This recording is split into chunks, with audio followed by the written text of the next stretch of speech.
All right, I want to welcome on a very special guest, co-host of the Section 10 podcast and the host of the Live BP show, my good friend, Steve Perrault. Steve, how are we doing? I am doing phenomenal. Thank you very much for having me on. Baseball is what, 9 days away?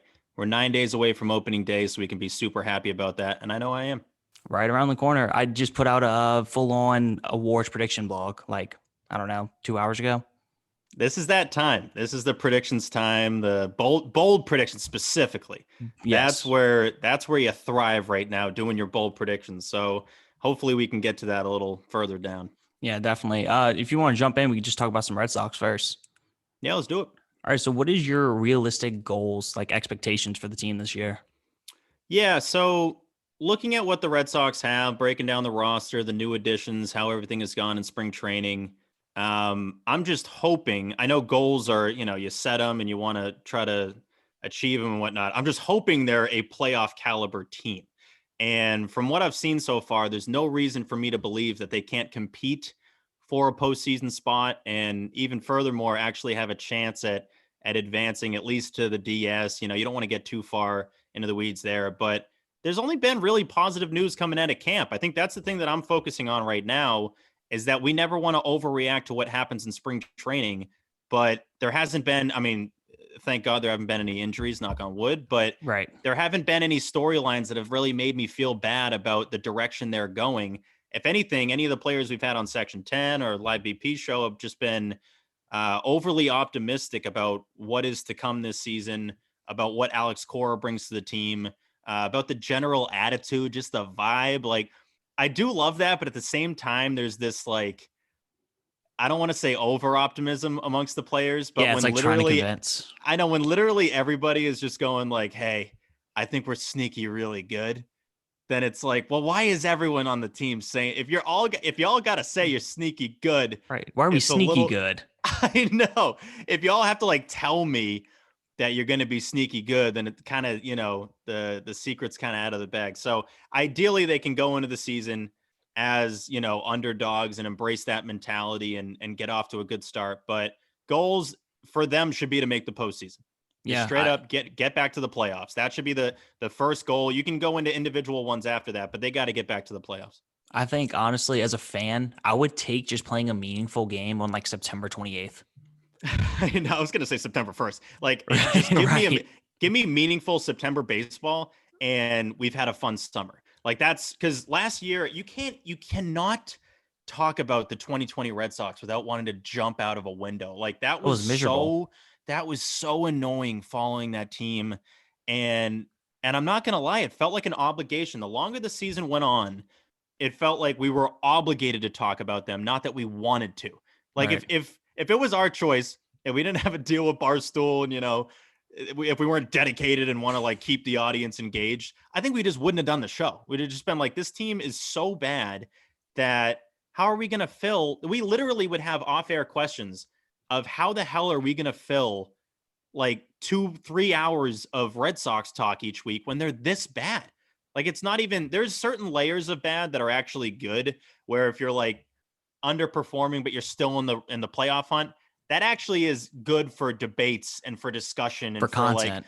for content. But if you're just super terrible, there's not much you can take from that and really debate. It's just, if you suck that bad, you just straight up suck, and you can't be like, oh well, maybe they're good. No, they're not. So ideally this team can at least, be in the playoff hunt, give us enough content that's enough stuff just to talk about where we don't want to, blow our brains out. That's what I'm hoping for.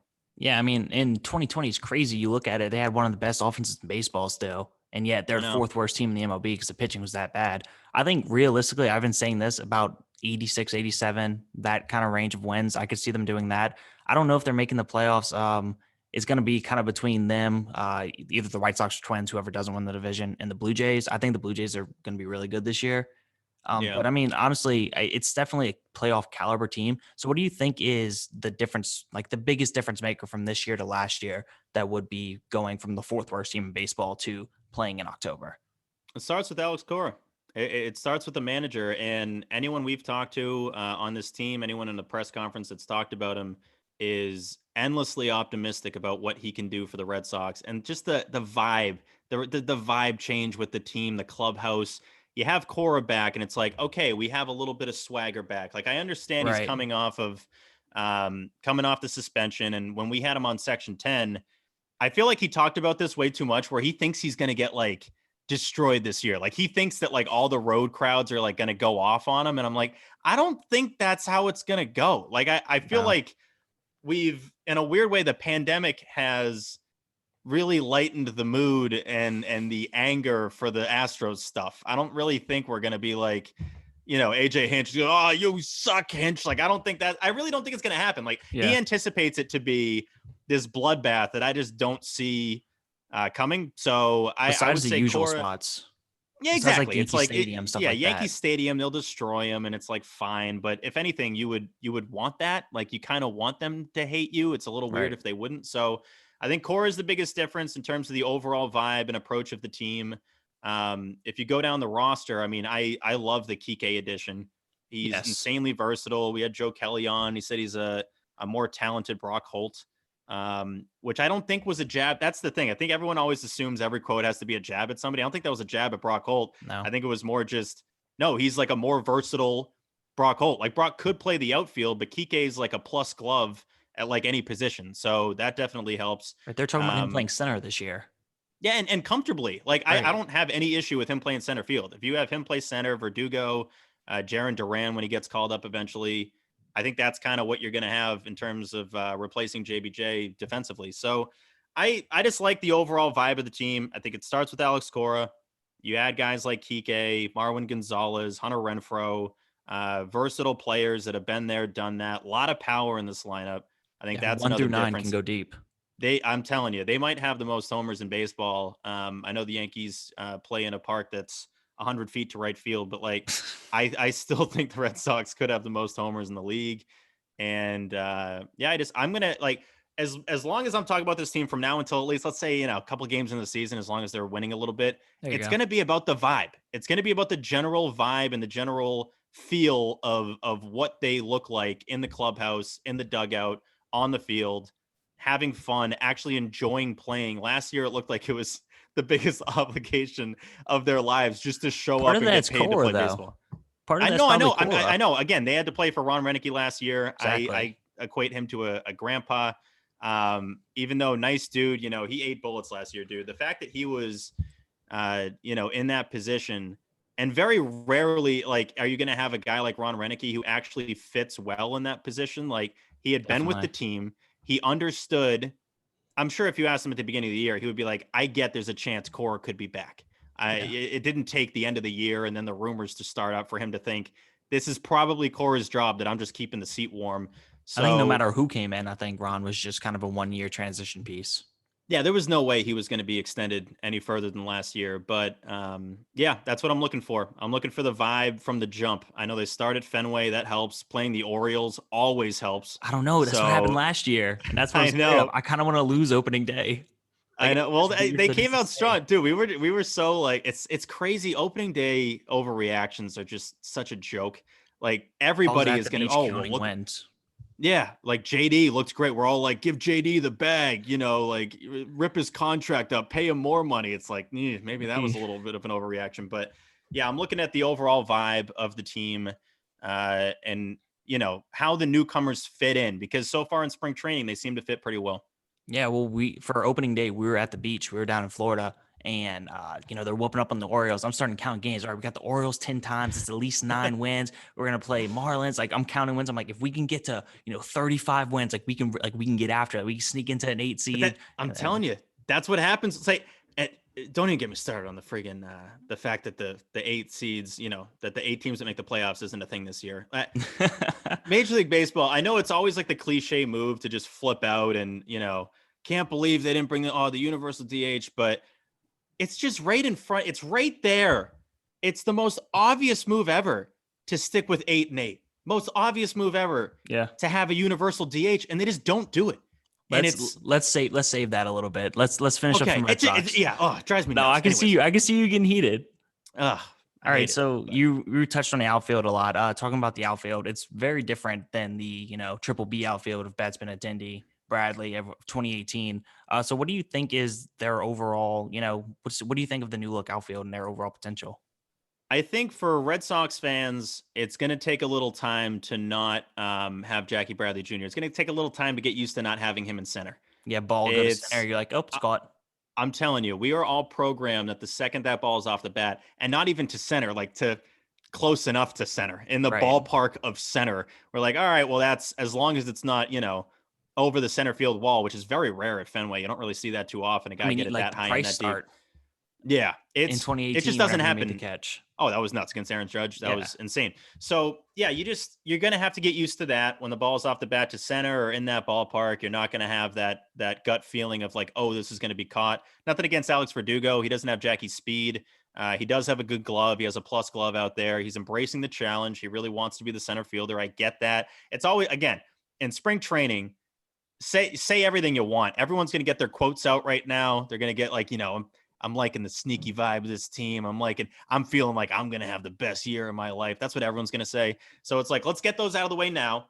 And all of a sudden, bright lights, some fans back in the stadium, fans back at Fenway Park, even though Fenway has the fewest fans of all major league teams, which kind of sucks in terms of capability, like capacity that they're going to allow. What is it, 12%? It's 12%. Yeah, it's less than 5,000. I saw all of the capacities that they're going to have across Major League Baseball. The Red Sox have the fewest, which is unfortunate. But once you get in that position as Verdugo, it's going to be a little bit of a difference between playing right field and playing center, getting used to the triangle. It helps that he played with Jackie. That's obviously a benefit, that he was able to probably pick his brain when he was here and try to figure out, hey, how do I run like 80 miles an hour and cover 40 yards and dive and catch the ball? So I'm sure Jackie just gave him the exact way to do that. And he's going to be ready to do that every single day. So we're going to have three Jackies this year. Essentially, yeah. Yeah. Especially once Duran comes up, we're just going to have guys flying around making ridiculous catches. I love Duran. I'm all in on him. I'm telling you, when you watch, like, if you watch him play, and I know we can't because Nesson decided to not air any of these games, but when you actually get to see him, it's ridiculous. But when you get to see him out there, I love everything he does. Like, he's a ball player. Like the ball off the bat, it just jumps off his bat. He flies. He goes 110% every single play. His fielding needs to improve a little bit. He's got the speed, but I think I don't know if his depth perception is off, but like he needs to get that down a little bit. I've seen my boy Red Sox Winston stats. LASIK. I know if he gets the 40-40 vision, I think he's going to be fine. But our guy Red Sox stats was tweeting out a couple of clips of Duran in the outfield, just looking a little rough, like, missing some balls that I think basically every center fielder would get. So as long as he can improve that, I feel a little bit better. But overall, the outfield looks solid. I mean, you don't have.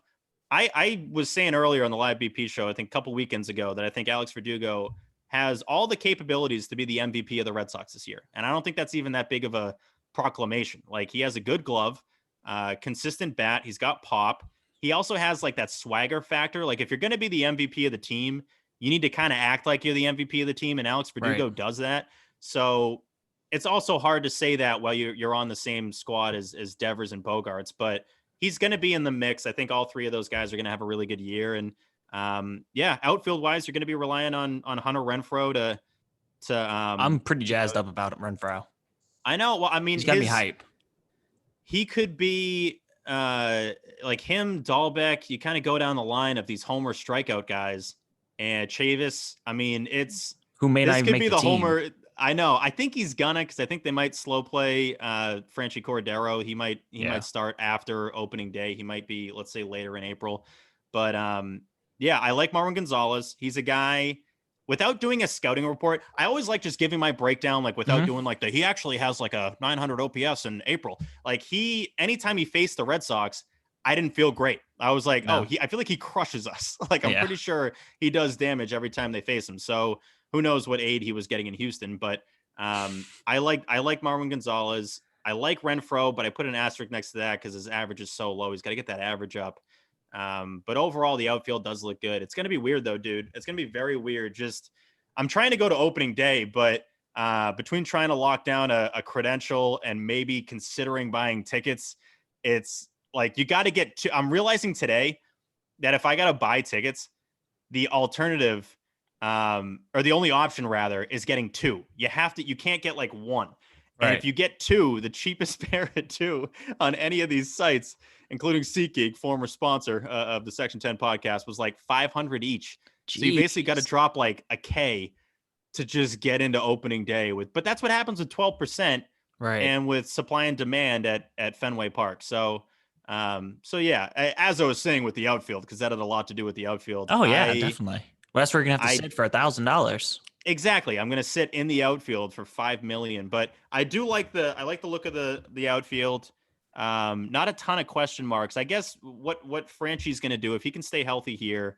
Heim was on our show and talking very highly.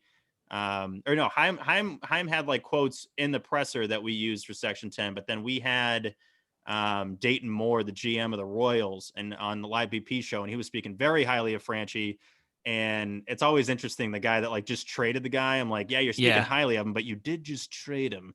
So I assume you didn't think he was going to stay healthy the rest of his career, but he's got ridiculous pop, ridiculous talent, just a lot of skill at, at all. I was going to say all five tools. That sounds stupid. We're going to No, go I know with what it. you mean though. He's got Yeah, the defense, he has the power, he has a hit tool, he has exactly. speed, everything And like so that. it comes down to health. Like that's Dayton Moore was telling us, like if he can just stay healthy, then he's a versatile outfielder that you can't really find on the free agent market. So Yeah. again, that's kind of what the Red Sox are doing. They're taking some risks. Garrett Richards, you're hoping that he's healthy. The new additions that you have, you hoping that they can stay and produce at a high level, even though they've been some of them inconsistent throughout their careers. So Let's just go full into the Heim talk then. yeah, What's absolutely. what is like the one thing that's really stuck out to you with like Heim Bloom's moves thus far? I mean, let's be honest here, he's pretty much rebuilt the farm. I guess the best you could in a year with what Dombrowski left Yeah. him with, while also putting out a competitive team on the field. Yeah, I love the Phillies trade. I love getting Nick Pivetta, Connor Siebold for Workman and Hembry. I think For Hembry nothing. just signed a minor league deal with the Reds or something. Like these guys are out of the game right now, technically. Right. That you now have a starter and a pitching prospect in return. So I love that move. But with Heim, I focus on the free agent additions. I love Kike coming here, and the biggest thing, and this doesn't get factored in enough. And I asked Heim this, that how much did you factor in the personality of Kike Hernandez when you added him to this team? I feel And like he it didn't has to shy be away. factored in. But he didn't shy away from it. Cora didn't shy away from it. Like that mattered a lot. Like the Yeah. Red Sox last year and the last couple of years, it's a boring club, man. There's not a lot of personality on this team. They won 119 And games, and the most like excitement we got was Mookie Betts going like "Let's go" to the crowd yeah, in June. it's not an overly exciting team personalities wise. And adding a guy like Kike, who will comfortably dress as a banana in the dugout, I think is just a big deal. I think that matters. And Him yeah, and Verdugo's going to paint the town red. I know, They're gonna dude. have way They're too much fun. besties. I didn't even. It's funny when a trade like that happens. I didn't even need to know that they're best buddies to know Oh, that yeah. they're best buddies. I'm like, obviously they're friends. Like they have Yeah. the same exact characteristics. That makes perfect sense. So I do love the Kike move. Garrett Richards, obviously some question marks with health, but a lot of the free agents, it's you use if Richards Yeah. can return to his peak form. He got rocked in San Diego last. If he can return to his peak form, I feel good about that move. But even if he has to take some time off, you have Tanner Houck ready to come up and ideally dominate for the rotation. So you do have a fallback if Richards does get hurt or has to take some time off, which on his track record, he will at some point probably need some time to There's refresh. a few ones like that too. There are. Yeah, there are. And so it wouldn't be stunning if they intentionally gave Richards some time off and let him kind of cruise through the season instead of wearing him down. So by the playoffs, if they made it, he'd be irrelevant. You don't want that. So I do like those moves. Hunter Cora Renfroe, I know we talked about the about him. built-in off days. Cora Those was are big. discussing those. No, I know. He's in, like, that's another thing with Cora with the 2018 and 19 teams that he really emphasized was the built-in off days. And it's funny to me because like the reporters would always ask the same questions too. It'd always be like, so you're giving Xander today off, huh? He's like, guys, I told you 2 weeks ago that I was going to give Xander today off. So if you can not ask me like day of, like I didn't tell you half a month ago, that would be great. But I do enjoy that he does that. I really do, because I've talked about it before. I'll say this line forever. If you didn't know about baseball and you didn't know the rules or the breakdown or anything, and you just told us it was 162 games, I'd be like, what the hell are you talking about? That's a joke. That's an absolute joke. And you basically play every single day. That's a joke. So I totally understand his approach of like, if your team's going to amount to anything, if you're going to win anything significant, you're going to need to rest along the way of a 6-month season. So I like that approach, and I think it makes sense. But yeah, overall, I like Heim's moves. I mean, I don't, the Mookie thing, we can talk about that forever. We're I already have talk about that. No, I know. I already want to talk about the billboard. Oh my God, the stupid billboard. That's so dumb. Like, it's so unnecessary was the word that came to mind. It's unnecessary. Like, no one, Dodger fans and Red Sox fans are completely different. Like, we have our rivals. You guys hate the Giants. We hate the Yankees. Right. Like, we have our own rivals. Like, we don't play you guys enough. Like, I know the Dodgers and the Red Sox have been around forever, but it's one of my biggest beefs, by the way, with Major League Baseball is that the Red Sox and Cubs don't play every year. The Red Sox and Dodgers don't play every year. Sox, Mets. You have 162 games to dance with, and you don't do these big market matchups that would just do ridiculous numbers and also bring fan bases together that would normally not see each other. Like the Giants fans, by the way, traveled a ridiculous amount to Fenway Park because they never play at Fenway Park, that's a problem. I hate that. But it's like once every 6 years. It's so dumb. Yeah. You play basically that's why it's one of the reasons I was really upset about last year. Cause obviously a lot happened, but like we were trying to plan, we were about to go to spring training the next week before the pandemic hit. We had a trip to Chicago for Cubs, Red Sox, a trip to Pittsburgh for July 4th for Red Sox Pirates. And it bugs me to no end that the Red Sox don't play at Wrigley like ever. I honestly think it's been like once since the Sox won the World Series in 2004. So it's a joke and it makes literally no sense. But I told the billboard, the stupid billboard. So I liked your tweet to it with the Machado striking out. That was great. I know. The second I saw it, I was like, I got to do a Photoshop or something. I got to figure something out because it's just corny. It's not even like clever or funny. And people do this on Twitter. I'm sure you've noticed this, but I'm a Saints fan, so I'm pretty used to billboard stuff, like the We Dat with Tom Brady. You're used to the troll stuff, but people have a way of kind of calling themselves out on Twitter without knowing that they're doing it, and that's exactly what that was. Like, you thought you were slick, you thought you were cool. You're calling yourself out as corny, and what I do, and this really makes me so happy, is I always go through. Sometimes I won't tweet about something that I'm upset about. I'll just go through and like all the comments that hate on the thing. And so it lets me sleep easy at night. It's just a nice way to be like, yeah, that's right. I one up this guy that says you're stupid. And it makes me feel good. It makes me feel good about myself. So I do enjoy doing that. And a lot of the comments under that dude. So I don't even know what is Pant. Dude, don't even say his name. I didn't even go look him up.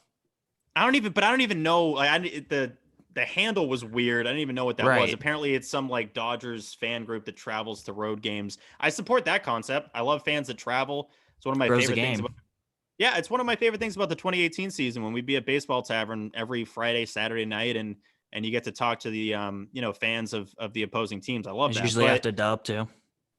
What's up? It was usually after a win too. I know, which made it nice. I mean, I don't want to have it where I look back on. I know we mentioned the 2018 outfield, like. I don't want like the rest of my life to be like, remember the glory days of 2018. Like the farther away we get from that, Heim's got us. Don't worry. No, I know, but like I'm just saying, the farther away we get from that, the more my gut is like, don't tell me that it's gonna be like, I remember the good old. Because I hate when people do that. Like I'm very nostalgic, but I don't love when people get too like the good old. Like enjoy the present. Oh, it's like you guys with 04. I know. I mean, it's seriously, as a fan with 04 for Section 10, 2018 was a perfect game. Like we threw a perfect game. The content was great. The amount of hours I put into it was just embarrassing, but it was totally worth it because the merch was flying off the shelves. The team was incredible. The atmosphere at Fenway, dude, I miss that so much, man. I really do. I'll try to be at opening day, or I'm sure I'll go to one of the earlier games there of, in April, but it's going to be so weird. 4,500 fans at Fenway out of like 36,000 is going to look so odd. You say that. I've seen that before. I took a trip up for like senior trip to Fenway, and it was during Jalen Beek's debut. Classic debut. Right. Yeah. I mean, who could forget it? 8 Can't runs. forget that. The Tigers put up 8 runs in like 3 innings. Everybody was hitting wall bangers. Oh man, the glory days. But it was pouring down, raining, and like we never left. We were just like, let's just watch the Beak Man get destroyed. Dude, big beak man. That's so.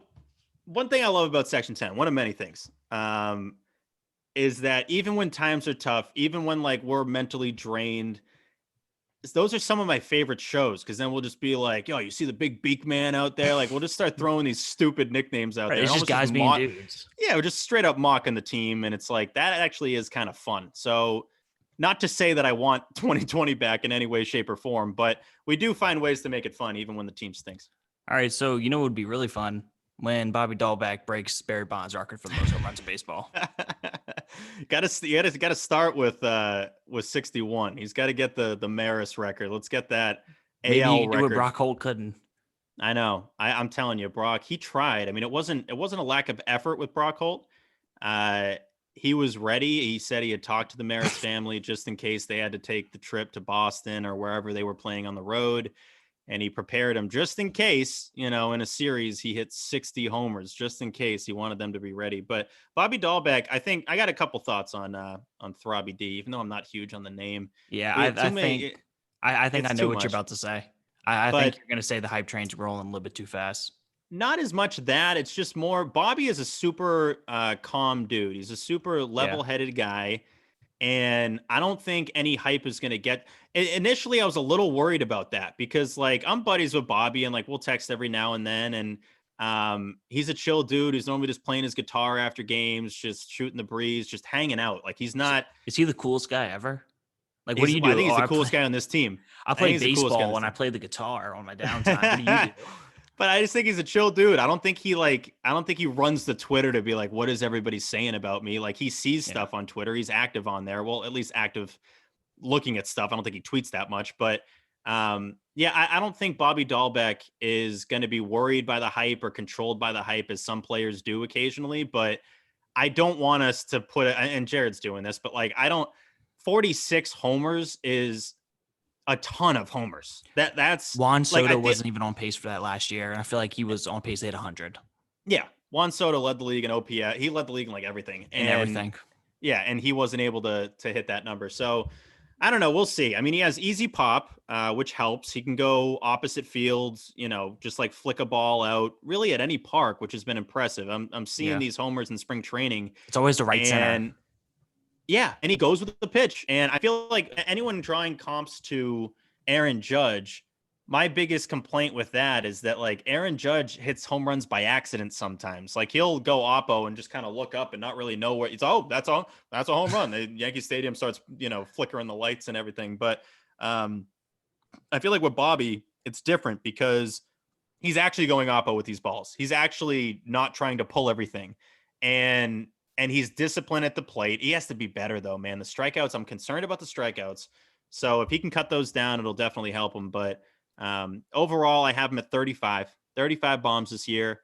So he's not he's going to surpass the halfway point of Roger Maris, which is really what you strive. That's what you strive to do. He's almost at Bonds, basically. I mean, if you double that and then add a couple more, you're past Bonds. Double that and add 4, which is a classic baseball phrase. Double it and add 4.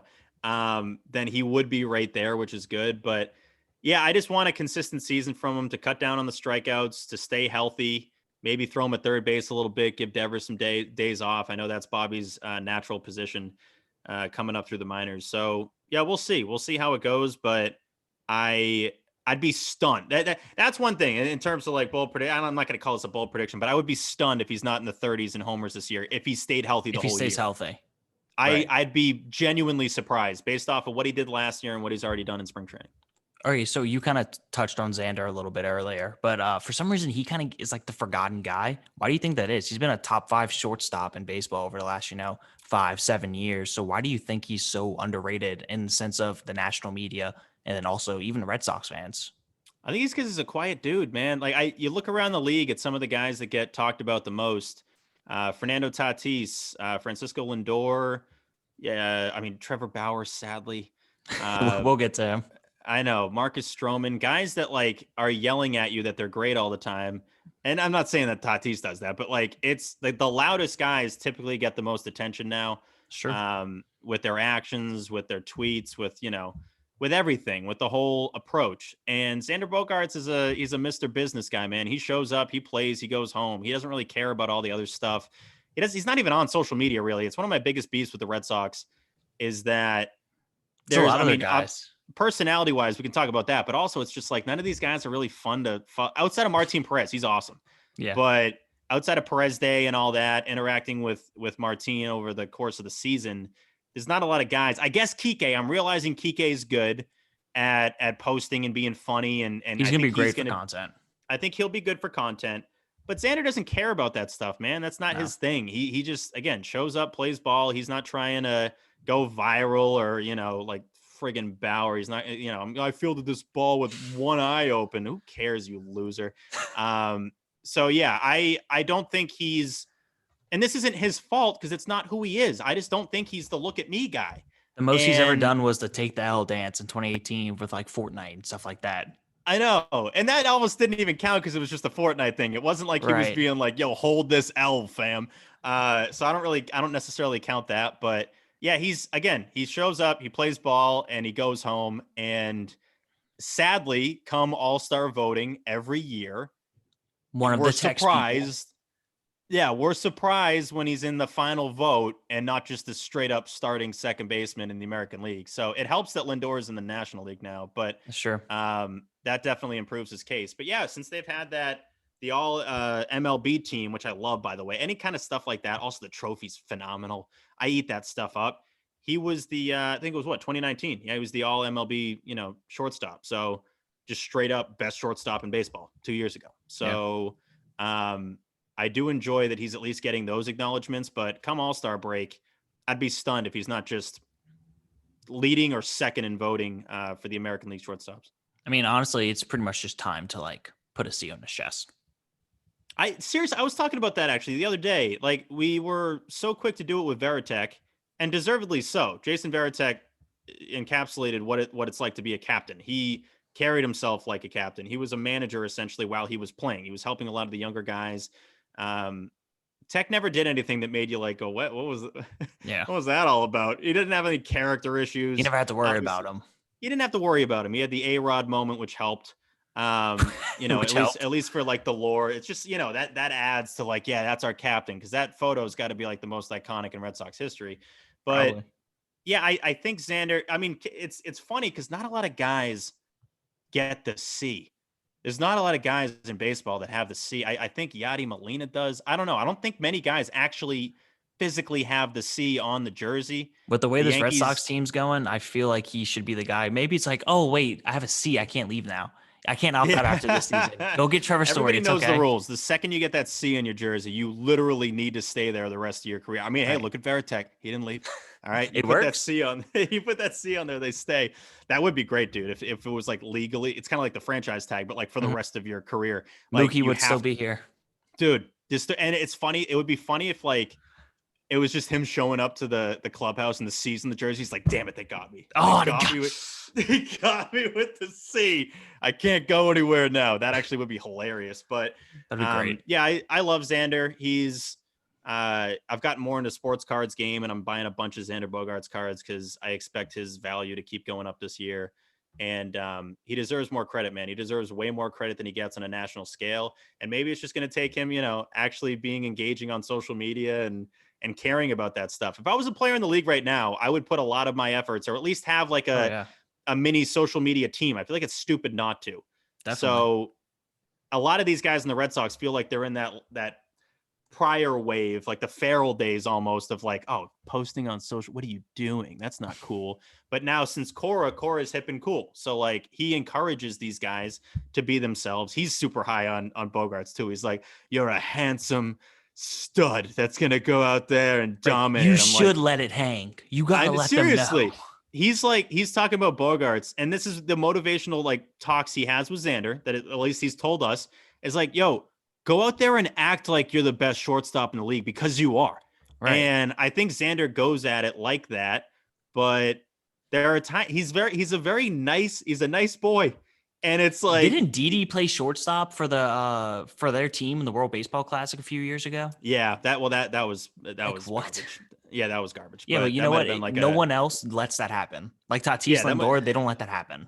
I know that might have been a longevity thing, but yeah, I do think Xander should be the captain of the team, but I also think, I don't know, something about seeing a C on the baseball jersey. It doesn't seem really necessary per se. But again, if it locked him in the rest of his career, put that damn C on there. That's going to be like my new rule as commissioner. The C rule. You get one per team. You get one C per team, and then it locks them in the rest of the career. And you can't use it again until they retire. So you really gotta. Oh man, see, the Padres could do that with Tatis. Never had to pay him all the money. I love that. Yeah. The more I'm thinking about this, I'm writing this one down mentally. But you give them the C, but then it's up to them when they retire. Right. Oh, that would be. And that's the only way out. It's just like Barry Sanders. If you want out, you gotta retire. No more football for you. I mean, it's kind of like what Tatis did with the insurance policy he had on his contract. It's like, I want to guarantee I make X amount of dollars, but then when he made a ridiculous contract, he had to immediately pay an insurance company like 20% of his deal or whatever. I don't know if it was that high. I think it was between 10 and 20. It was a decent chunk. It was a huge amount of money. So the C thing is kind of like that. It's like, all right, put the C on my jersey, but you got to pay me for as long as I say. Right. So. Oh, I like that. I'm bookmarking that. So I'm going to bring that up at some point. You get full credit. All right. There we go. But I'm going to steal it. I'm going to steal it. I'm going to cite Noah, but I will steal it. All right. That sounds good. Kind of going to Devers now. I'm in a baseball group chat with like a whole bunch of people, not many Red Sox fans. So I was talking about, I said like dark horse MVP candidate was Devers going back to his 2019 season. I mean, he hit like 50 something doubles. He was like, he's the type of player that can hit, 35, 40 bombs, hit 50 doubles, like lead the league in OPS. And everybody was just like, Devers? Like, no, like he's not that good. Like, I guess it was his slow start last season. But then if you look at it, like he was on fire the last, the last 40 games of the year, and he still ended up having a decent season. Yeah, I have no issue. Like the thing that was bugging me the most with Devers' discussion is people talking like, oh, get ready for a breakout year from Rafael Devers. I'm like, what the hell have you been watching? Like last year, he had a slow start, which is unfortunate because I feel like everybody that tuned out just kind of assumed he didn't have that good a year. He was the hottest player on the team. Yeah, everyone tuned out, though, figured everybody had a bad year.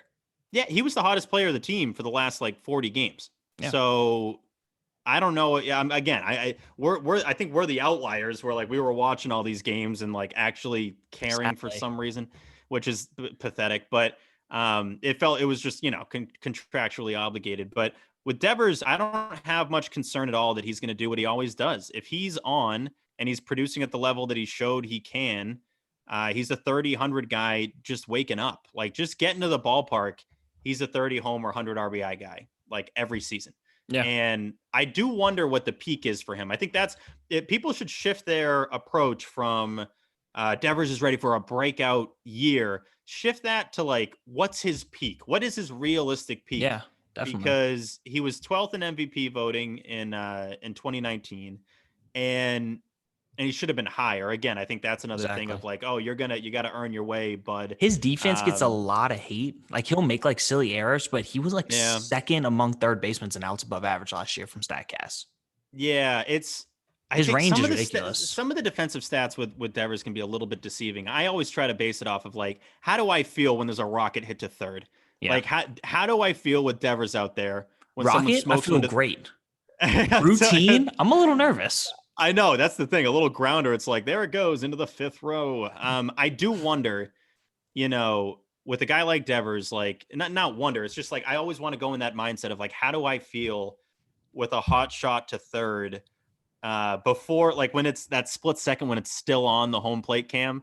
Mm-hmm. I normally don't feel great. And that's kind of how I grade my third baseman. I'm like, I kind of think you're going to botch this, or it's going to end up in the corner and Benny's going to like, bobble the ball. So I don't feel great about Benny. Devers at third. I know it's unfortunate. We can discuss him after. He was my comeback player of the year prediction.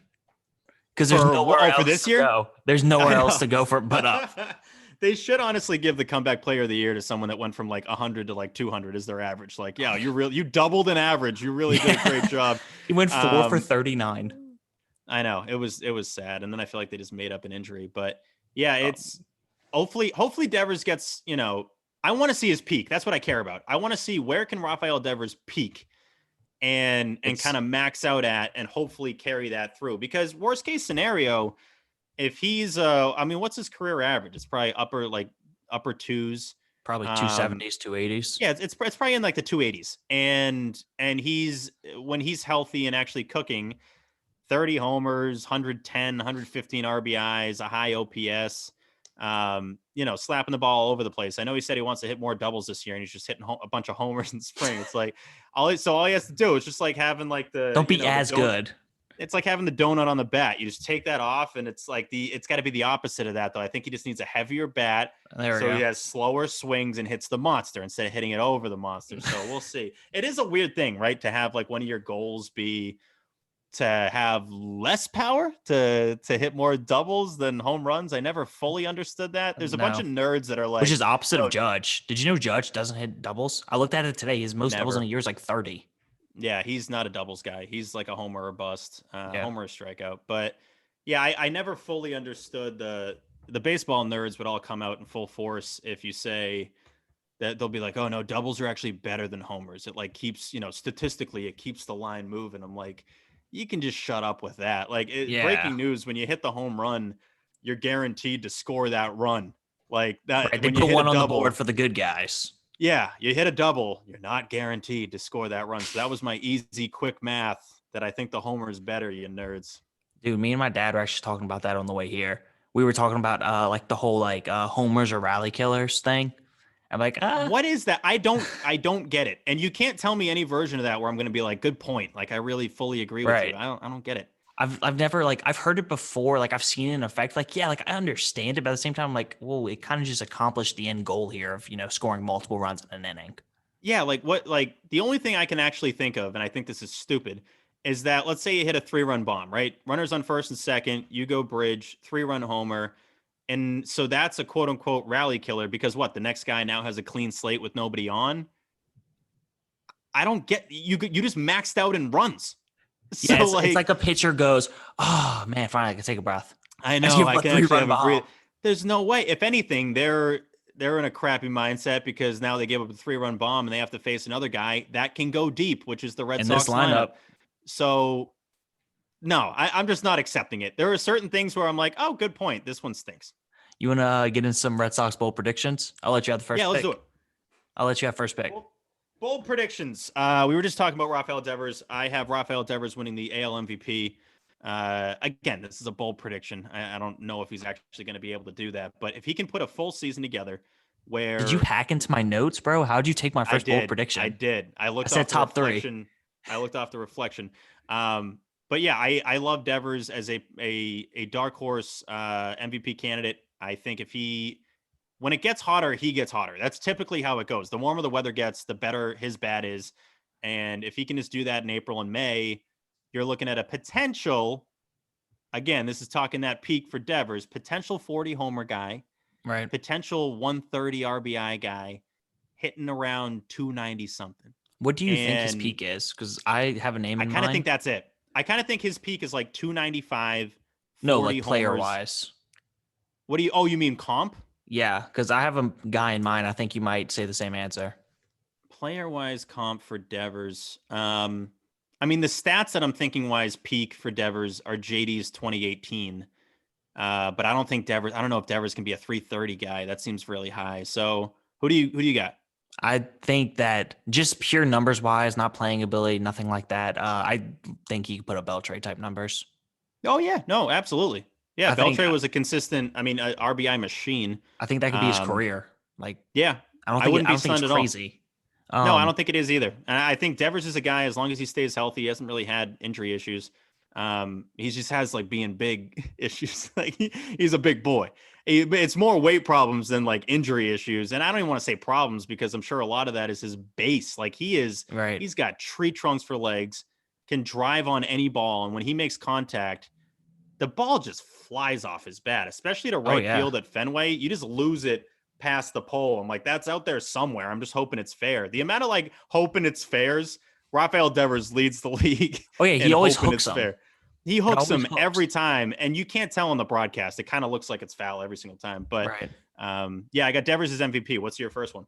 Did you see, speaking of that, you're talking about going foul. Did you see the viral video today of in the MLB spring training game against Stroman? I'm sure you're happy that somebody hit a home run that they called a home run, and it was a ball that landed like in the stands halfway between like third base and like the foul ball. I did not see that. And it was I just got to like, see that now. I'm gonna send it to you after this. It was Okay. wild. My caption will be like, I feel so bad for Marcus Stroman giving this up. Like, oh, It wasn't that's Angel rough. Hernandez either, which is crazy. All right, I guess I have to Yeah. pivot now. Gonna have to You come can to have another one. you can have Devers as MVP. That's fine. Nah, you can't do that. That's bold enough. Since we're talking bold here, Garrett Richards pitches 170 innings and finishes top 10 in K per 9. Sheesh. K per 9. See, that can be a little deceiving, right? I'm assuming you need to have the innings to have the K per 9 count. I guess you just gotta qualify. Okay, yeah, I was gonna say, well, if he qualifies, then the innings probably come along with it. But yeah, I mean, what's his peak? I don't have his stats in front of me. What's the most innings The he's ever last pitched? time he's pitched that much was like 2014. I actually, yeah, these are the kind of stats because like we're still in spring training too. These are the kind of stats I want to have just in my brain. Let's see, I Garrett think he Richards. 233 in 2013. That's absolutely ridiculous. Just for him. Right. Let's see, he peaked at 207 in 2015. And that's like him getting over Richards getting over 200 innings is pretty nuts. Record is kind of deceiving because it's the Angels who love losing. He had a 3.65 that year. 2016, he's hurt. 2017, he's hurt. 2018. I mean, you look at it, it's funny when like you're looking down someone's like stat log or whatever, their career log year by year. And it's like you almost get thrown off. Like a lot of times I look at ERA first. I've trained myself now to look at innings first. Yeah. And then move your way back to ERA because a 2.34 ERA is dandy, but 34 innings, 34 starts. It was in 6 starts, so it's like he had 34 innings in 2016, 27 innings in 2017, and 76 in 2018. And then last year doesn't really count. He 3 starts, 8.2, 8 2/3 innings pitched. Dude, if you go in 3 starts and you're not even hitting 9 innings. Yeah, or at least that was 20. I got my years mixed up. That was 2019. Last year, 10 starts, so huge improvement. 7 more starts, a 4.03 ERA, which wasn't terrible. 51 innings pitched. So it's tough. Like again, you're taking a big risk with Garrett Richards, hoping that he's going to get back to even 150 innings. I think that's I think high hopes for him. If he can get you 20 to 22 starts, you're like, all right, sweet. Like that's all we needed from you. Yeah, I mean I think if he's 20 plus, I'm happy. That'll put you in a position where you didn't have to rely too much on guys that don't know what they're doing. He's only had 2 seasons in his career that are over 20 starts. So again, you're still worried about that. But sounds like I got a bold prediction. I know. I'm telling you, we had him on the live BP show a couple days ago, and my biggest takeaway wasn't even anything baseball related. Even though he's very optimistic about this team, he thinks his stuff feels good. Your typical spring training answers. He loves the lineup, all that. But he has a solid mustache, man. He's got a really good stash. And I was stunned that he doesn't even like keep it up. Like he just kind of lets it grow. Because I tried doing a mustache last summer, and it's a lot of work.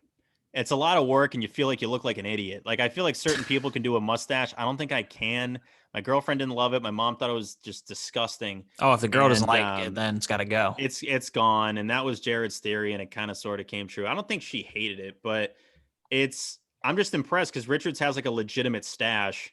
And I thought he was, when you're like, I'm always planning now to like get a certain answer out of somebody or get some juicy soundbite. And I thought he was going to give me some real insight on how to keep a mustache. And, here's my secret tip. And he was like, nah, dude, it just keeps growing. I just wake up and just like that. Yeah, I just wake up, man. And I just exist. That's what I do with this mustache. But yeah, he had, the biggest thing he brought up with that is, and I agree, if you're going to do, again, this is the end of the stash discussion, but if you're going to have a mustache like that, the toughest thing is trying to eat because it just gets in your mouth and you got little mustache hairs in there and you feel like a clown, and then it's in your head. Even when you're not getting mustache hairs in your mouth, you're thinking about it. And that's almost as bad Taking as so having many him in there to mental begin with. notes. Exactly. I'm not So messing with mustache now. See, you warned me off.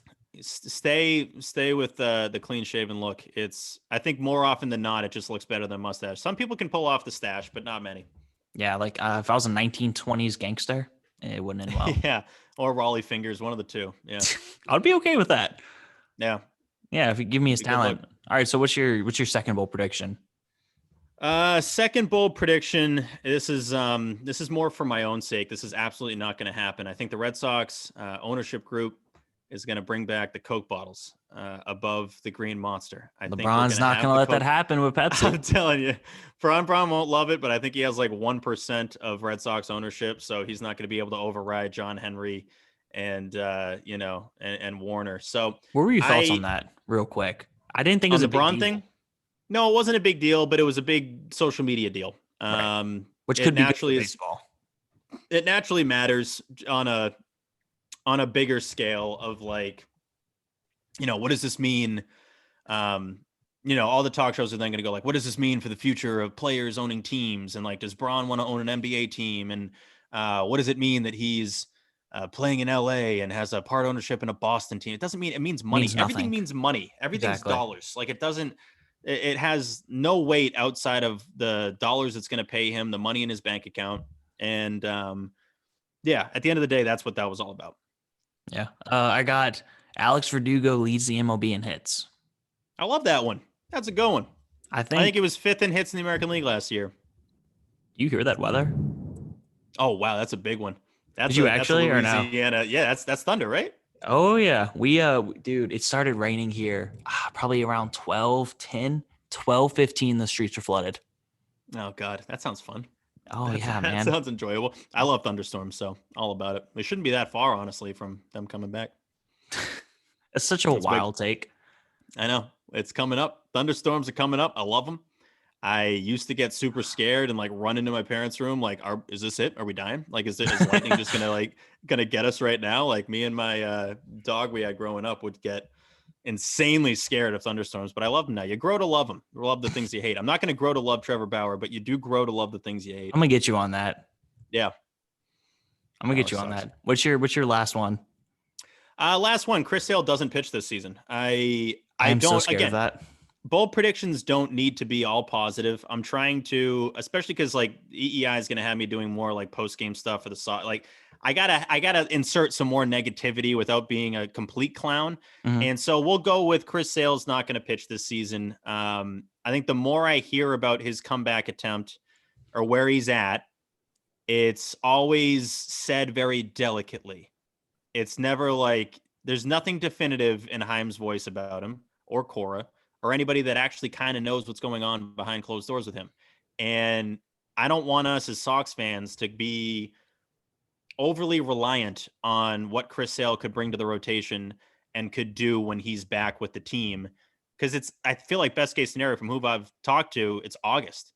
And if that's the case, you have any slip ups, we're talking about potentially not pitching again until 2022 if he's not actually back there on the mound this season. So it's a bold prediction. I don't think it's going to happen. Again, all bold predictions don't need to be positive. I got Chris Sale not pitching this season. I got a buddy of mine who's an Astros fan, and we were talking about the difference between Justin Verlander. They're saying like Verlander, he's going to be back at August. He's going to pitch in the playoffs. He had his Tommy John surgery 6 months after Chris Sale. Yeah.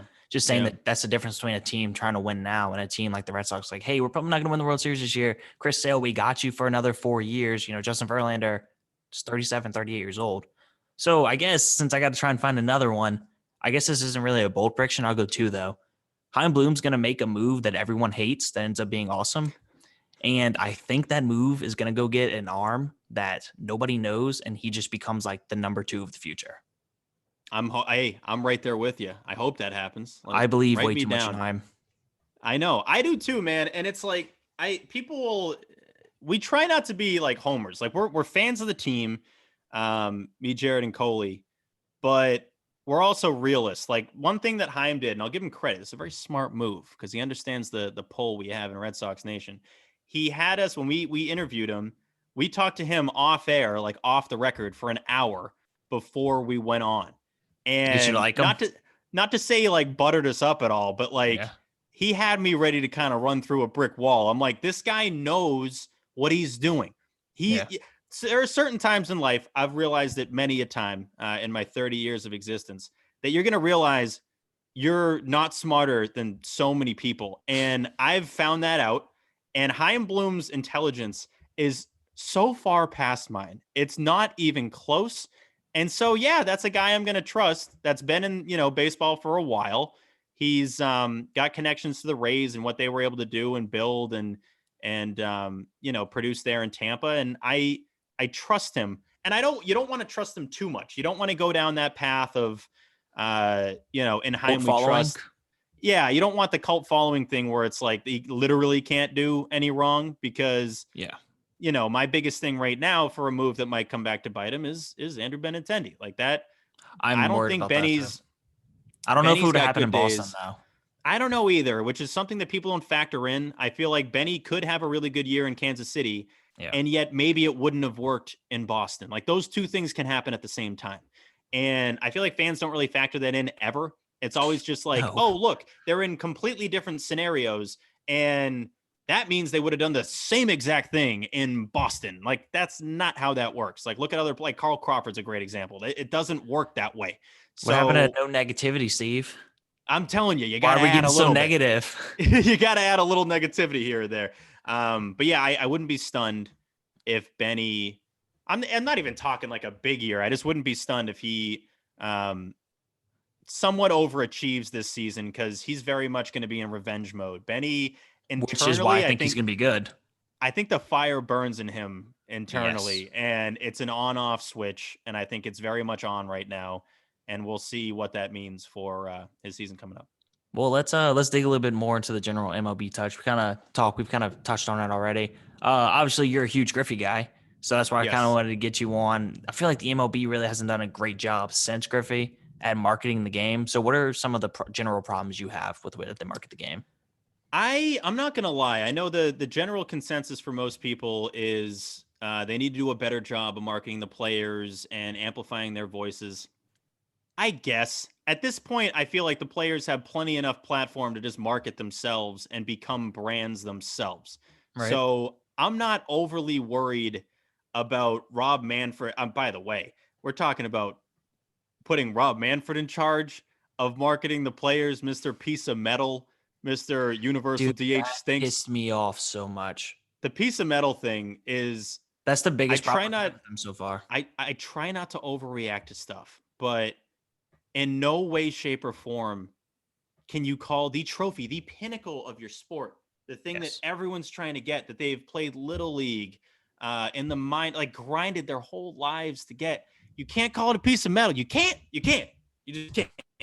And the sad part is that it didn't even look like I've watched that video back an embarrassing amount of times just to make sure I wasn't in some alter universe where like it happened in my brain, but no one else remembered it. You wake up, you hit the alarm clock. You're like, time to watch some Manfred. Yeah, literally. It's like I wake up at 11 a.m. and I'm like, piece of metal time. Let's do that. And then we'll get some lunch. But no, I can't believe I will never understand or believe that he actually said that. And so we want that guy and the organization he's running, Major League Baseball, to cleverly market their players in a successful manner that's going to get us to shut up about it. I don't think that's going to happen. So I'm more looking at it from the realistic standpoint of it's kind of on the players, and guys like Trevor Bauer, even though I hate him, have kind of taken this upon themselves to try to grow their name through social media, through YouTube, through any of the platforms that they have. I mean, God, TikTok. Like that the MLB lets though, because then you have. I know, but like they should. I don't know what. It's hard to keep track of where the rules are with baseball, with like what players could post. What can we post anything? I mean, John Boy's a great example of like, I don't know how he's able to post any of that stuff without getting his account suspended. I'm pretty sure from someone that's been in Twitter jail. I'm pretty sure he sends a decent check to the MLB. Wouldn't be stunned, but same thing as Pitching Ninja. I got a feeling that, Pitching Ninja gets a pass too. It's like, what are we doing? Like, why just let us all use this content and amplify your product for free? Then it'll grow the sport just like the NBA. And it'll grow the sport. And it's like the easiest cause and effect. and yet they're so stingy and so specific about being worried that will make the team accounts kind of obsolete, like they won't matter anymore. You can still have thriving team accounts and thriving fan accounts that are promoting your game for free. Yes. Like both those things can happen. You can pay the team, social media person, whatever, and you can have the fans lifting up that product. Everyone wins. And yet they're so stingy and so specific about the rights and have been. I think that's why I got suspended. Like, not technically why I got suspended on Twitter. It was a Creed 2 clip from 3 years ago. But I feel like the reason I had some strikes on me is because I had done like a David Ortiz montage and like maybe had tweeted out a couple of highlights that we didn't have the rights to. It's my God. Think about the children, Steven. The children, I know. I didn't even factor in the kids. I should have factored in the kids. I didn't think about that for 1 second. But yeah, I don't think it's on. Long answer here, but I just don't think it's on Major League Baseball. I'm saying that because I don't trust Major League Baseball to accurately promote the players. But you bring up Griffey in a good way, because what's his official title? It's like advisor to the commissioner or something. I feel like that's kind of sort of what it is. He's kind of there to like hang out, with a backwards hat, be like, yeah, Rob, I don't know about that one. Yeah. I mean, worst case, when I heard the news, I figured it makes my day infinitely better, because naturally then Griffey's going to be all over your Twitter, his highlights, images, everything, coolness, swagger, all over your Twitter. Love that. And naturally, after hearing some sound clips from him, he's got more time in his hands now. His kids are older.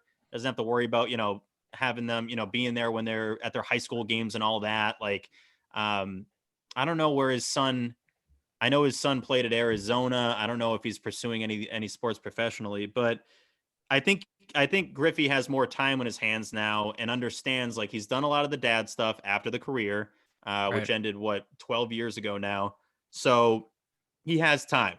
He has time to actually, or no, his career ended 10 years ago. I want to get that right. No false stats on this podcast. Definitely not.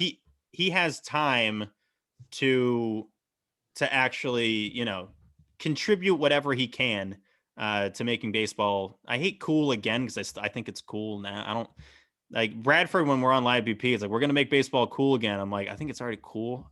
So I honestly, let's just make it cooler. I'm over the point of trying to change every single little aspect, changing every single rule. It's stupid. Right. To cater to people who doesn't care about our sport, like the 3-batter minimum and like stupid stuff like that. That's one of the biggest problems I have with it. And then for me, the most comfortable way to look at the people that want to chirp about baseball rules and how to make the game quicker, make the game better, cooler, whatever the hell they want to say, is give me your best proposal and I'll tell you why that's not going to make a damn difference. Because there's basically everyone I've heard, I'm like, sick, you just cut off 5 minutes. Like, like that's going to be the difference. The biggest one that we talk about with Bradford and with on Section 10 is the pitch clock. And I'm not against the pitch clock. I still need to get over the fact that, like, it gives a huge advantage to the base runner knowing when the guy has to go to the plate. But you know what? Whatever.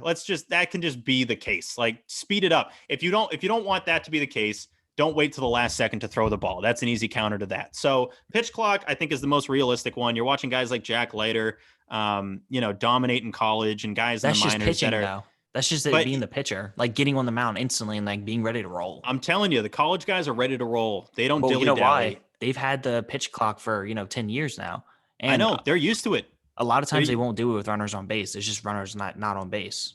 Yeah. So I've heard, this is something that's funny to me, is that, like, depending on where you are, they're not as strict with the pitch clock. So it's like, why even have the pitch clock if you're not going to they're not. Okay. Because you'll have 15,000 drunk Cajuns screaming at you. Dude, I was at the game on Sunday. The umpire called a ball that was, like on the black, it was like borderline.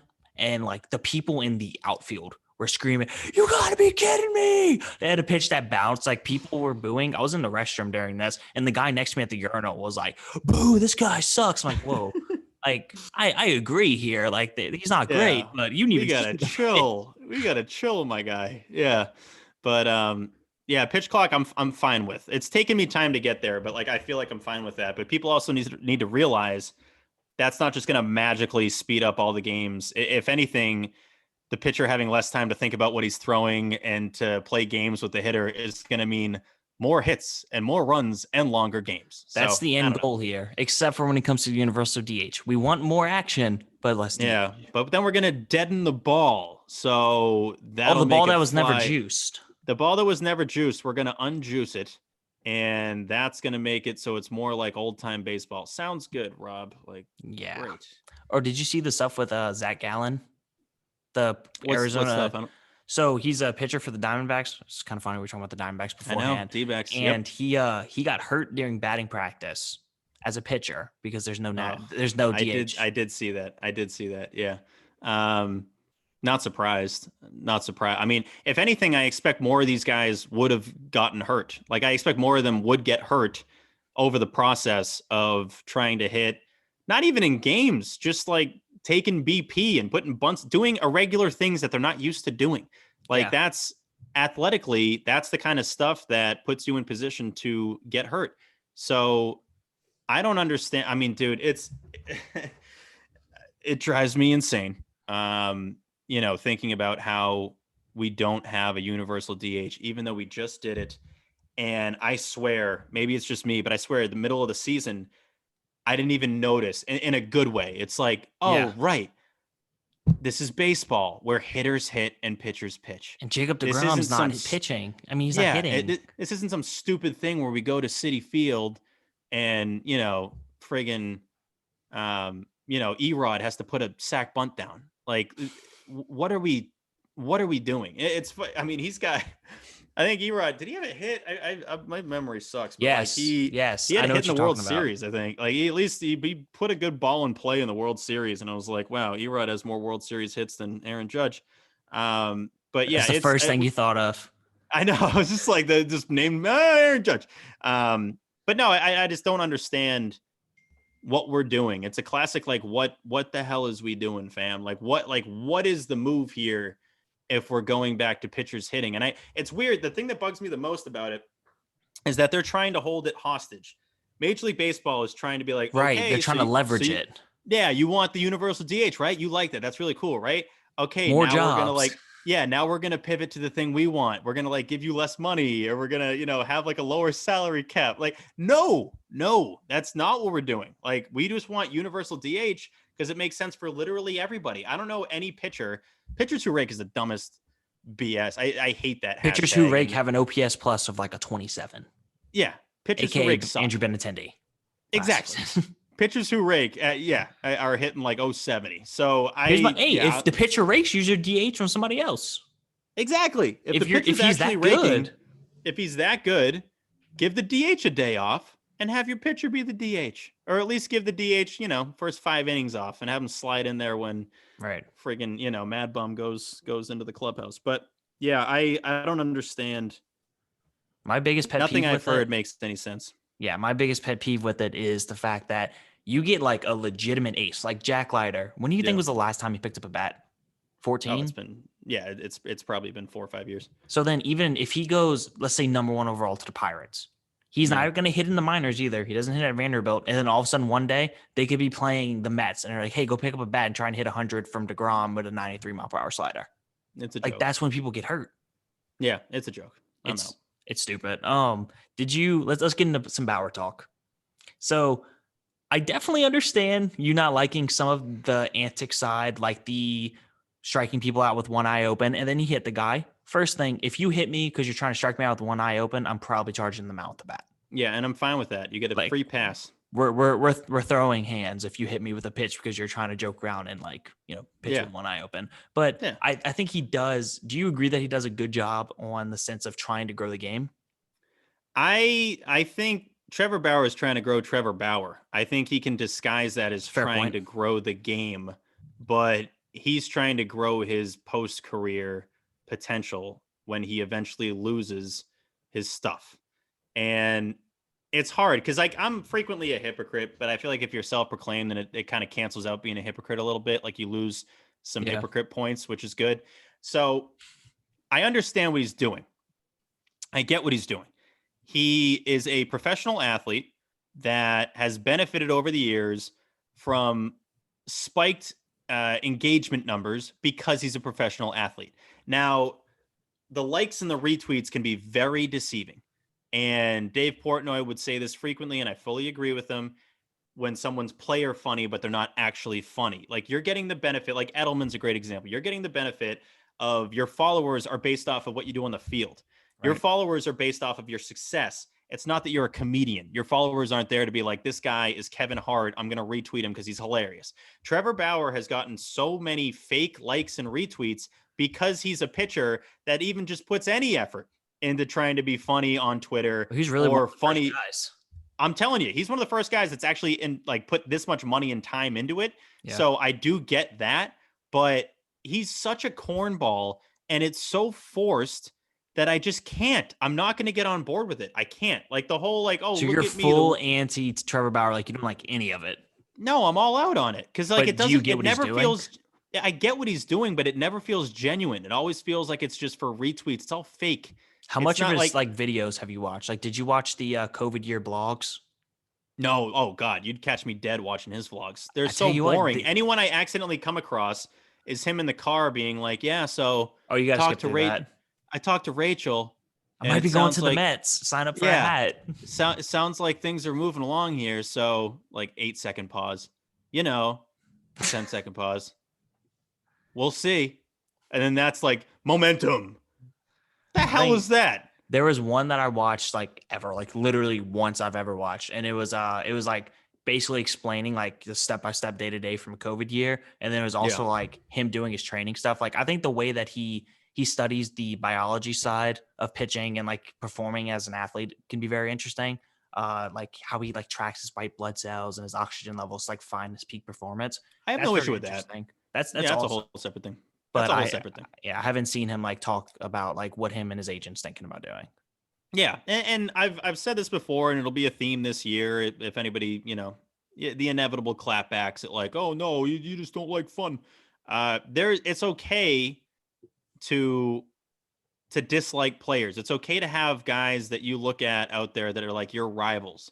If anything, it's kind of healthy to have some because if you're just hoorah go everybody, like that's not fun. I don't enjoy that. Yeah. So Trevor Bauer, Marcus Stroman are hot dogs, and I don't enjoy them. And I think if you ask a lot of players around the league if who they dislike the most that they face, I bet those guys' names come up a lot. I bet they show up on that whatever ballot a lot. And that I don't think it's just me outwardly calling these guys out. I think there's plenty of players that don't want to because then it brings unnecessary attention towards them. But right, and then they get the hate because the Bauer people want to go defend their guy. Yeah, then you get that whole clan against them. I've never been worried about like some person's cult coming after me. So but you a Tatis guy then? I love Tatis. See, that the thing with Tatis is it feels like it's authentic. It doesn't feel like he's trying to do this to be cool. I think he's just cool. Like that's, and again with Griffey, I don't think Griffey was ever trying to be super swagged out. I just think he was. And to me, that's the biggest difference between a guy like Trevor Bauer, who's doing like the McGregor walk, because he knows, he's aware that that's going to be on the Sports Center Twitter, that's going to be on SVP, that's going to be on the MLB Twitter, and it's like, I just can't. But I also enjoy hating it. No, I know. I mean, he's doing his thing. I enjoy hating it. We'll probably eventually cross paths at some point, and I'll just be like, I hate your shit, man. But hey, as long as you wear that. Yeah, I know. Again, that I don't like just like change my takes because everyone's like bad take. Like I've never liked Marcus Stroman. I have never liked Trevor Bauer. You really haven't liked Marcus Stroman from the jump. It's like, I mean, the dude blocked me, but a while ago, dude, he blocked me in 2016. Like he blocked me 5 years ago. So that's like before that blocks were cool. I know that kind of hate that sticks with you. I remember they were facing the Sox, Blue Jays Sox. And, he was getting all cocky, like walking off the mound and staring down the Red Sox dugout after taking, I remember that. Dude, well, he took like 30 minutes in the first inning, got out of a bases loaded jam on some BS strike 3 call, and he was acting like he, was like the Cy Young winner. I'm like, you just loaded the bases, dude. Like, you just got rocked over. Like, stop it. And I remember some of the guys in the Sox dugout being like, what the hell is up with this guy? And so they end up getting to him for like 5 runs. And I just tweeted at him being like, yo, sick outing at Marcus Stroman. And within literally like 2 minutes of him leaving the mound, I got blocked by Marcus Stroman, which shows me that he's the ultimate softie, where he goes into the clubhouse, looks at his phone, looks for all the negative tweets. First thing he does is blocks it. Really? That's what's on your mind when you're out there? You rush to the clubhouse to block all the people that are talking negative about you? That was so soft. I got no time for it. So I think he's a fake tough guy.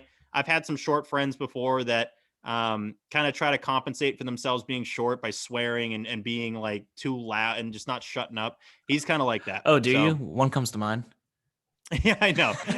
Little Pete. But I wasn't even thinking about him. What are you thinking about? I'm not even worried about it. I'm not trying to get any bad blood. No, I don't even. Are you talking about Jared? Yes. I don't see. That's the thing, and I'm honest about Jared. I'm always honest about Jared. No, I'm a huge Jared guy. He's the reason why I got into Section 10. Oh, I'm telling you, I've always been honest about him. I've never loved the Rocket stuff because it's a self-proclaimed nickname. There's two different people for sure. There's the Rocket, and then there's Jared. All that stuff is for me. That's for the birds. The guy that I know that we have done 300 shows together is the one that I support. Like, I support that version, but I'm also honest with him in terms of height, because we've talked about that before. When I'm hanging out with Jared, I've never thought of him as being short. I really don't. Like Pete Blackburn's short. I don't think Jared's short. Maybe he's shorter than the average guy, but like, I'm not. It helps Jared that he has the same height.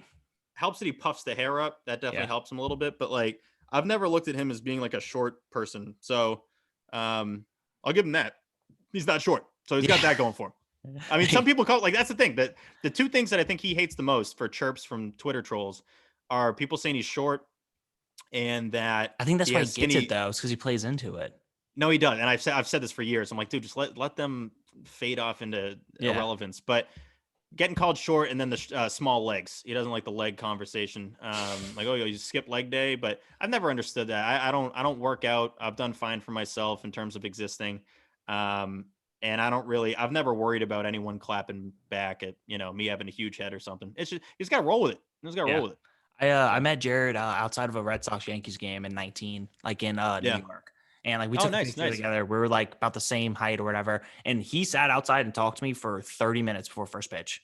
And he's great conversation. Like, it's our favorite thing to do. And it's something that I've really missed. Like I've missed it more than I'm willing to admit, is just talking to people that listen to the show and picking their brain on like what segments work. What do you enjoy when we discuss, like, what's your favorite episode, your favorite interview?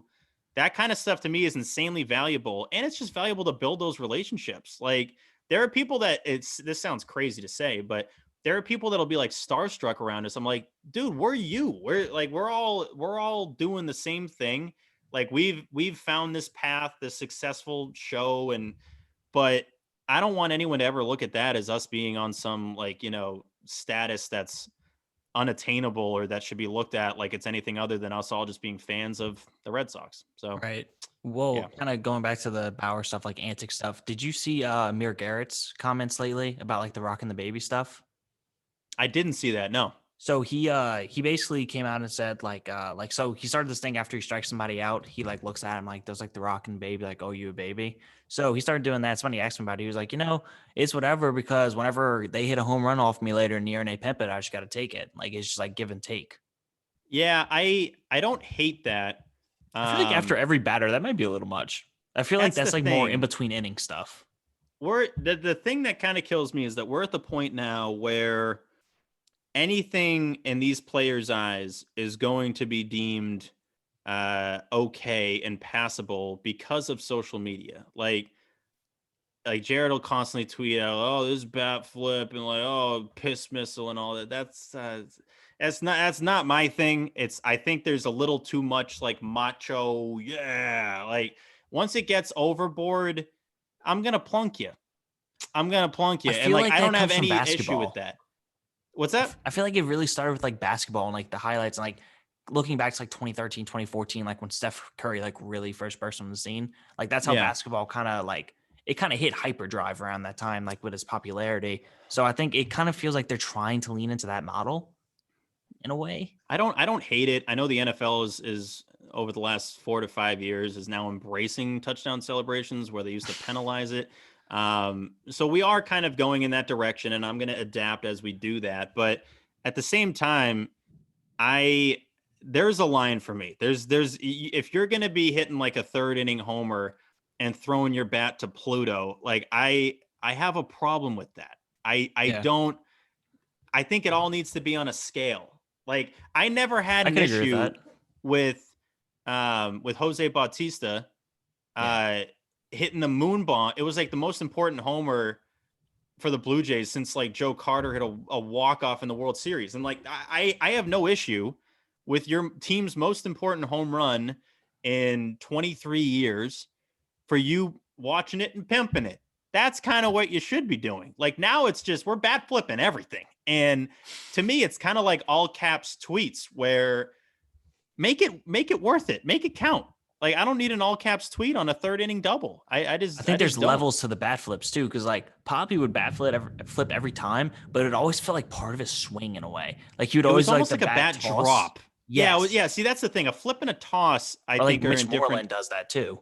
Like whenever Yes. he would hit it, and he would kind of like it would just like fall over. But like Mitch Moreland had the classic bat drop, and that's classy swag because he wasn't really ever trying to show you up. It was more just like, I'm going to place this thing right here because that ball is going a damn ways. Like he never, I don't think he ever watched it that much. He would follow through and give it a little lean and then start doing his, old guy trot. But doing the little Sammy Sosa skip. I know you just give him a little something after hitting it. But yeah, I don't really have much of an issue with like what Poppy was doing. It's just, there are certain lines, and I know the younger generation that's coming up is going to be more like Tatis and is going to be more like some of these guys that want to show off and be cocky and all that. And there's going to be and I'm fine being the guy that's saying, well, there has to be a line with something. It's not like you're going to hold the old guy takes. I'm fine with having a couple of old guy takes, and I'm going to stick with them. And it's not like LeBron does a breakaway dunk and like rips his jersey off. Like there is a line for everything. There's a line for every celebration and for going too far. And I want to make sure that line exists instead of us just being like, everything is super cool. Like everything is okay and passable. I don't really agree with that. Yeah, kind of transitioning here because I've had you on for a very long time. I feel like I'm taking all your night. If I made you commissioner of baseball tomorrow, I guess we can go one by one, stating what rules. Like if I give you 3 wishes, is it like a genie making 3 new rules? What would they be? What would be your first one? Let's see. First rule. First rule is for me is obviously universal DH. That just for the rest of our lives. You're doing great at like taking my first ones. Like you're about 1,000 right now. But it's just like you gotta go with this, right? I feel like if you don't do universal DH, then to me that tells me that you're okay with pitchers hitting, and now I think you're a Dumbo. So universal DH should be the first thing that you do if you're taking over as the commissioner. Yeah, I mean, same. Like I've used this example too. Like they're like, oh, the strategy is so much more cool. And I was like, like when DeGrom's throwing 7 innings, shutout ball, he's been on like 82 pitches. I don't want to be like, oh man, should I leave him in here with runners on first and second, nobody out? Like, no, I'd rather Big Poppy come up, hit a 3-run bomb, and then DeGrom go finish like a complete game. Yeah, no, like, I fully agree. My next one's awesome though. My next one's really good. So no extra innings, home run derby. Tie game. So like a shootout, like in each team soccer. Picks one guy, and they get 10 cuts. They get 10 cuts. So old school derby. Old school derby. You get 10 cuts. It doesn't matter where the ball goes if you miss it. 10 cuts. Whoever hits more bombs, that team wins. I see that one. I can acknowledge that one's just ridiculous, but like myself, I would fully favor it. For regular season. Absolutely, because exactly. Playoffs, that would be stupid. But like, it's funny though, because then regular season. Imagine if like you clinched the division on like that would be awesome on a home run derby. Eliminate someone. Exactly. I have no issue with that, and it's also like who wouldn't be like games tied in the 9th. You're kind of looking around like, yo, are we about to have a derby right now? Like that would be. I think that would be sick. So I'm all about that. Yeah, like Pete Alonso's thumb's been bothering him lately. Like you think he thinks he's gonna be exactly. Good to go? Then it's a strategy. Like who are they? Like who's gonna go? Like who's taking these cuts? So I mean, Vladimir Guerrero you have to have Jr. your DH every night. Yeah, I'm telling you, he might be the most paid player in baseball at that point. Yeah, seriously. I mean, the dude hit 91 homers in a home run derby. So to not even win it, I know that's the sad part. That's tough. It's tough because you look at I care so much about the home run derby. Like I went in 99 because Griffey guy. Fenway. Yeah, exactly. I got to see Griffey win it at Fenway Park. That's just always going to go down as one of my favorite moments of existence. But Big flex. it's big time. But it's good and bad because like I took pictures there, which was cool. I can remember like, oh, I took these pics. I still remember some of the homers going out, getting worried that Jeremy Burnitz was going to steal it. But I'm telling you, some of my favorite memories, and this is an old guy take, weren't like filmed. Like I didn't have like the phone out. I wasn't like trying to document every. I just existed for it, and I'm kind of trying to do more of that this year. Just go to Fenway and just kind of be there and not need to like record everything and film LeBron everything. with the flip phone. Yeah, exactly. I mean, it's a classic photo, but I don't know. I feel like there's like a beauty to. I even think back to 2007. Like I went to a good handful of those playoff games, and cell phones then were trash. The cameras, at least. I don't know. So anyway, that was just kind of a side tangent, but that was my second one. Do you have what's your second? All right, so mine, man, yours is just more interesting. Get rid of all of the very dumb new rules regarding pace of play, like 3 batter minimum, and just those type of rules in general. Basically, undoing. My second rule would be like undoing all of the previous mishaps of Manfred, which is fair. Yeah, which is kind of what we're doing with the Universal DH as well. But my last one here is stolen from Greg Amsinger of MLB Network.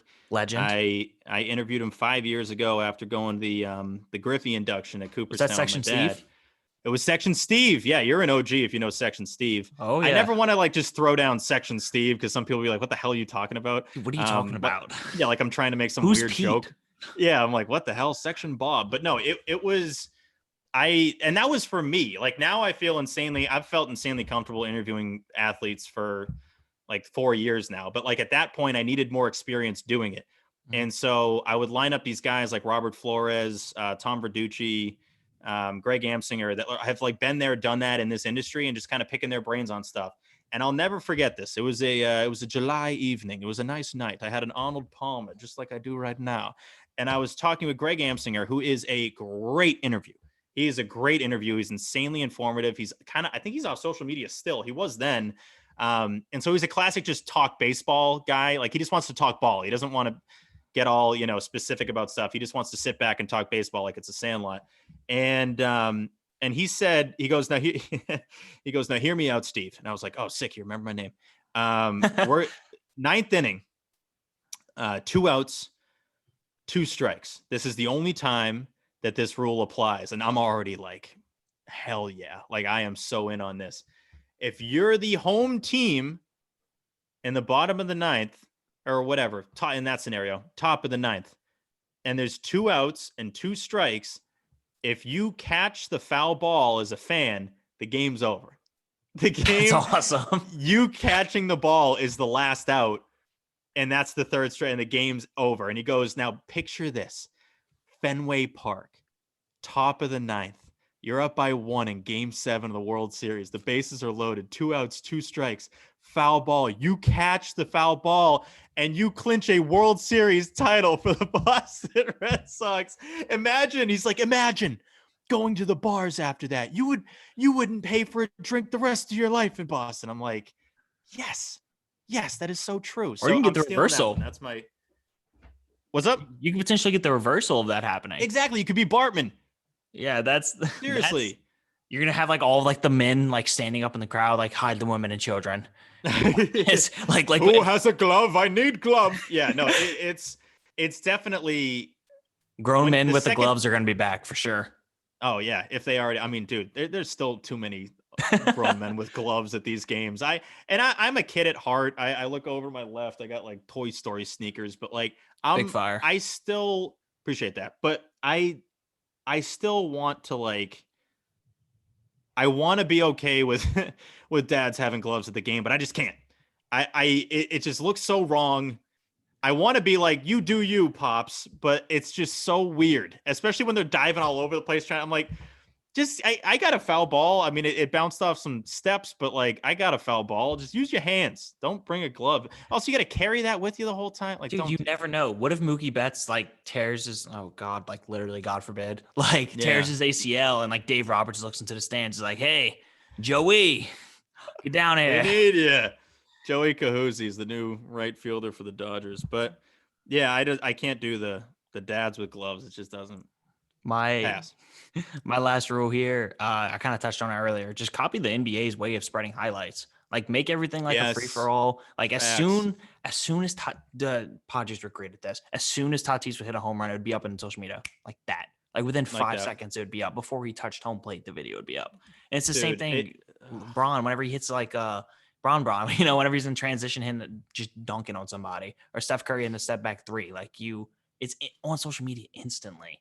instantly, and there's no break. It's always, and and that's another important part of it is it's going to be there immediately. Watching at home, oh, I can share that. I can share tweet that right now, not have any issues. I would absolutely love it. But yeah, MLB, I think with some of the highlights, the home runs, it's so slow. And then one thing I don't love, and I don't even blame Jared or other people that are tweeting. If I'm tweeting something from Section 10, then the Red Sox tweet out the Devers 3-run homer, right? Two innings after it happens. Let's say MLB tweets it out. Then I tweet it out. Then Jared tweets it out. Then Section 10 account tweets it out. Then Starting 9 tweets it out. And if you're share tweeting, now if you're on your home feed, you have 6 of the same exact like home run in a row. That's choppy. It's not a good user experience, as I like to say. So I don't love that. But yeah, I think what they can just help though is making it a free for all, because then all of a sudden it's not just whatever 6 clips a game the MLB allows. I think you that can help out a control it. lot. And I love Red Sox stats. It's a great account, great follow. I don't know how he gets away. He'll like post like pitching sequences. And I Yeah. think the way he's getting away with it now is he's cutting the audio. I think the big reason of a copyright is that you're using someone's actual broadcast, like the person talking. Yeah. So maybe that's a loophole, but yeah, I mean, they need to be way better with the rights for highlights. It's embarrassing, honestly. Definitely. Kind of winding down here before I let you go. Got one last question. I got to be honest with you now, since you're aware of Starting 9. I kind of took this question a little bit from Starting 9 and like put like my own little twist on it. So if you can go back in time and witness any moment in sports history, relive, witness on your own, what would it be? Yeah, I do love the question. If I could, it would be the last out of the '04 World Series in St. Louis. You'd want to be there? That I would love that back to full underhands to Minkiewicz. The Red Sox are world champions. I would. I'm so jealous of Drew Barrymore that she got to be there when she doesn't give two bleeps about the Red Sox, but they were finishing the Fever Pitch movie, and her and Jimmy Fallon ran on the field and got away with it because I think security just thought it was part of the celebration, like they had like friends with the Red Sox or something. So I've always been jealous of that, but I'll always look back at these championships and be happy that I got to watch them with my dad and my family. And I think that stuff really matters, and those are the memories that you kind of keep with you. So if it meant that I wasn't going to watch it with the family and our neighbors and everybody that like waited so long for this, I probably wouldn't have done it. But if you're doing a hypothetical world, it would be last out '04. That would be pretty awesome. Thank you for picking baseball. You are the first guest to pick baseball. Really? Outside of the LSU player had on last week, which was a great interview, but he picked going back at like his 12-year-old, like hitting a home run in Cooperstown. No, pass. Dude, Cooperstown is sick. Don't get me wrong. That's my favorite place on the planet. But he plays like in Alex Box Stadium. Like Jack Leiter and Kumar Rocker's going to be there in 2 weeks. Like I'm going to go watch that. And like, I'm like, that's what I told him. Like, dude, like you play in Alex Box, like you go play in Arkansas, you play in Vanderbilt, like you're going to play in Omaha this year. And you're like, yeah, that time in Cooperstown. He was like, yeah, that's pretty sick. That was my favorite. That was my highlight. But no, I nothing would top. I know a lot of people would probably pick him like my favorite one I saw was Ortiz hitting that grand slam in the ALCS. I was there with my buddy, and I've never seen Fenway that loud. 2013. So like so I hypothetically would have picked that, but like lucky enough I got to be there. But I think a lot of people would probably pick a big moment like during the game. It's just hard, for our whole lives, it's gonna be hard to top '04. Like that was everything about it. Yeah, everything about it. Dude, I was 4 years old when it happened. So like I don't remember it. Like that was like before even being like a Red Sox fan. Like my family weren't Red Sox fans, so I became a Red Sox fan. Yeah. Well, it's something that hits me, man. Like I think I did the math last year that if you're like under 21 right now, you don't really have recollection of, or even like under what, like 22, 23, maybe, like you don't really have recollection of the Red Sox winning in '04, which is bizarre. Like that's so wild to me because it still feels like yesterday. Like I was 14 but it still feels like it just happened. So, I mean, that's the power of sports, though. Like, you don't forget those moments. And when people always like, I've gotten the question before, like, why do you care so much? Why do you put all the time in? It's like for the special moments. Like 2018 was very special. Like we got to do live shows for Section 10 It's worth right outside of 2020. Fenway. That's worth it. I'm telling you. Give me that trade-off every time. Now, hopefully we can run it back and this team is really good. But yeah, that's what it's all about right there. All right. Well, Steve, I really appreciate you coming on. If you want to plug your 2 shows in again, I mean, you kind of done the whole episode, which good, but Yeah, of course. Yeah, at Section 10 Pod on Twitter. I believe we're at Section 10 Podcast on Instagram. Enormous shift, adding the cast on the end. And yeah, then find. Live BP Show. Yeah, at Live BP Show on Twitter, at The Live BP Show on Instagram, and then at Steve_Perrault on my socials. There you go. All right. Well, I really appreciate you coming on, and hopefully I can get you on again soon. Absolutely. Yeah, let's break it down when they're actually playing games. They're playing real games. Sounds Let's good. do it.